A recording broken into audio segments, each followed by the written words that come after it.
चंदू, हं, अरे मगाचपासून मी बघतोय तुमच्या दोघांचं काही बिनसलंय का?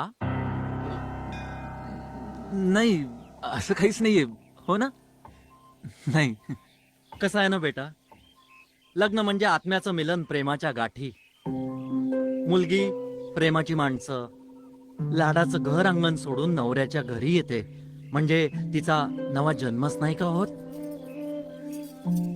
लहानपणापासून बापाचा आधार, भावाचं प्रेम, आईची माया, बहिणीच्या आठवणी घेऊन मुलगी सासरी येते आणि तीच मायेची शिदोरी इथल्या लोकांना आयुष्यभर पुरवत असते. म्हणून तिला तोड नाही. एकमेकांवर भरोसा ठेवून माया लावली ना की संसार सुखाचा होतो. तेव्हा एकमेकांची काळजी घ्या, काळजी करा. मग तुम्हाला विचार करायला वेळच मिळणार नाही.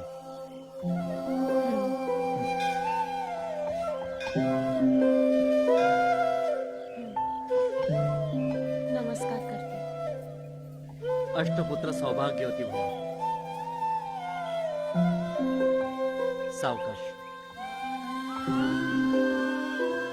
चंद्या, हां, पुढच्या वेळेला येताना दोघांचे 3 असू देत रे बाबा. हो, या या सावकाश. नक्की.